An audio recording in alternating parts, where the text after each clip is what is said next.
What's up, everyone? Before we get into the 7 things that I wish I knew before buying Tesla solar panels, I want to just thank those of you that have used my referral code. Surprised by actually how many of you have done that so far. So thank you to those who have taken delivery. For those who have ordered but not yet taken delivery, don't hesitate to reach out with questions in the comments. And for those of you who are looking and my videos are helpful for you, my referral code's down in the link below. Well, to dive into the 7 things, first and foremost, the big one for me, because I'm a bit of a nerd, is data. I wish that there was more data available and that it was easier to get to. While it's all there, let me rephrase. While a good chunk of it's there, it's hard to get to. I actually had to, on the app, go through day by day and download those pieces of data as individual data files, and then combine them all into one so I could do any math with it. So that was really frustrating. I wish there was an extract all button, but now I've streamlined the workflow, built an Excel file with some macros that will automatically import the data once I put it into a folder.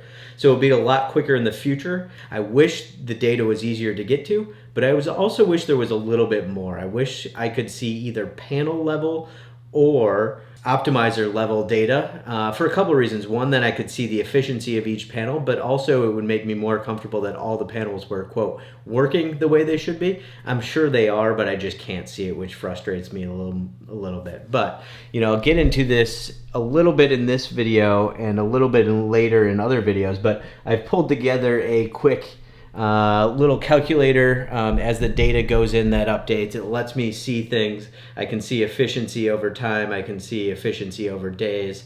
I can see my energy offset by day, by month. If you're a data nerd like me, you're going to be a little bit frustrated, but you can get around it. Second thing I wish I knew, and shame on me a little bit on this one for not doing the research, but Tesla has a couple of policies that make it really hard for you to add on to your system, if not impossible. So, Tesla will not let you add on to an existing system, and by that I mean the solar panel and the inverter combination. So even though my inverter has a little bit of headroom in it, I think it's a 10 kilowatt inverter, and I only have 8.5 kilowatts worth of panels, I can't add on. That might be my dog coming in. Hey, Darcy. You can, however, add what they call a new system, which is basically just anything that would tie into your grid. It's like starting from scratch, but it can use your existing power walls. The problem with that is they only sell you those in the small, medium, and large configurations that you can buy online. So if you're looking to add a couple of additional panels, in my case, I'd love to put like 6 or 8 more panels on the roof.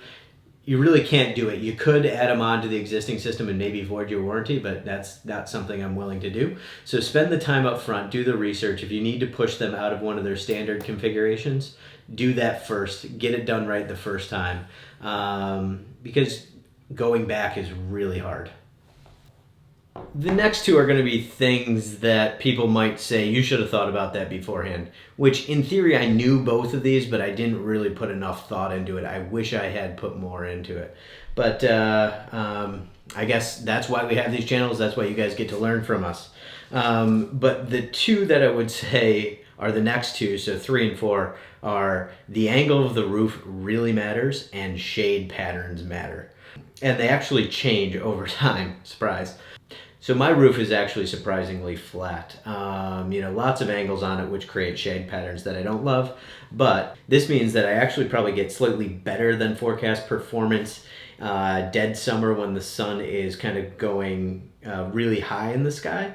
But I think it's going to mean I get worse performance when the sun is low in the sky, like now. We've got about a month left till the winter solstice, where the sun's at its lowest point, but I definitely see large impacts. And I think if my roof was at a greater angle, it would pick up some of the sun as it's low in the sky.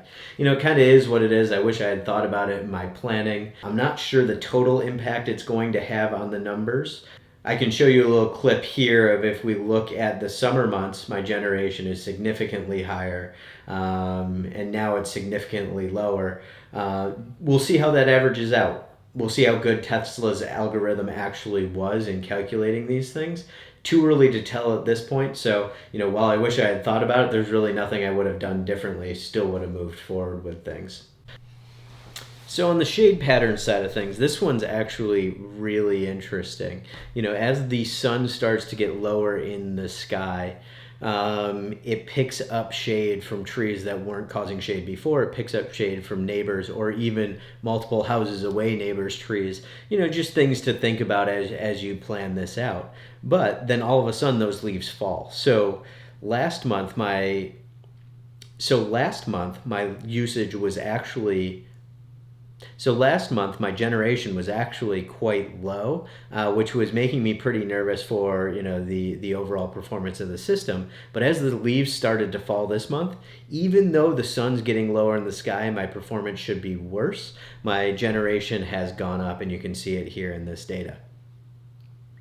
So, while I will likely be doing some tree trimming in my yard just to make things a little bit better, I'm relatively happy. We'll see how it plays out once all these leaves are on the ground. But something to think about. Just, think about where the sun is and how it travels through the sky throughout the year and what different shade patterns that might put on your house and on your roof. In theory, any good algorithm that these designers are using, and in theory that Tesla's using, should take this into account. I have no way of proving if it does or doesn't yet, but by the end of the year, I'll look at my total number and just see how close they were. If I look at this blue line here, that is in July. Really strong production. As you can see here, averaging somewhere between, 30 and 35 kilowatt hours per day. As I shift into August, that drops. September continues to drop, and October really drops through the floor. But what's interesting is if you compare this purple line here to the pink line that I just brought up. So you've got one here and one down here. Those are offset by daylight saving time, which is why they're not overlapping. But you'll see that I'm starting to go back up in November, and that's because, as I mentioned earlier, the leaves are falling. So I'll use this calculator more and more over time. I'll probably build some stuff onto it in Power BI. But this is what you can do once you extract some of the data out of the system. The next one is cleaning. I always knew you had to clean these panels, didn't know how often, figured it might be once a year, maybe once every other year. Nobody really tells you, what the best cleaning path is, and frankly, there's not enough data that you can see individually about your system to say, I need to clean these now, right? You can obviously go out and look at them, and if they're dirty, but, just like a window, some dirt prevents light from going through, and you really can't tell, what that's doing to the total efficiency of your system. Because your generation is never constant, the sun's always moving, the clouds are always coming in and out, you've got different potential each day. You can't really say, hey, I either met that potential or not. So, I wish there was a better way to think about how and when to clean, but there really isn't. One thing I would have done had I had better data and panel level data is I'd go out there and clean one panel and then compare it to the one that sits next to it to see just how much of a difference in generation the level of clean really gets you. And I could track some of those over time, and take some pictures and give myself a good reference. But I don't have that data. I have heard that you can request that Tesla gives you access to the Solar Edge inverters data. I haven't gone down that path, but if that's something you guys think I should do, leave a comment down below. I'll start reaching out to Tesla and see if I can get that level of access and do some testing for you. Oh, the things I do for you guys. I'm out on the roof in the rain. I'm gonna wipe this panel down to see just how dirty it is.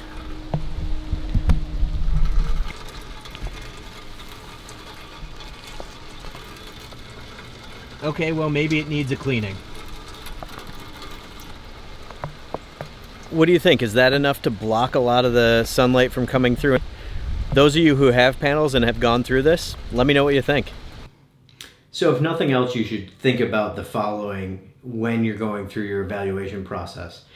Either one, what is it going to cost to get the panels clean and how frequently do you need to do that?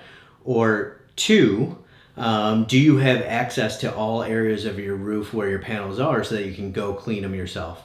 That's really my MO, but I've got a problem. I can get to some very easily, as you just saw by stepping out my wife's office window, but the large majority of them are on a flat part of the roof up here that would take a second ladder to get to, and I'm not sure how I feel about carrying a ladder up a ladder or carrying a ladder out a window.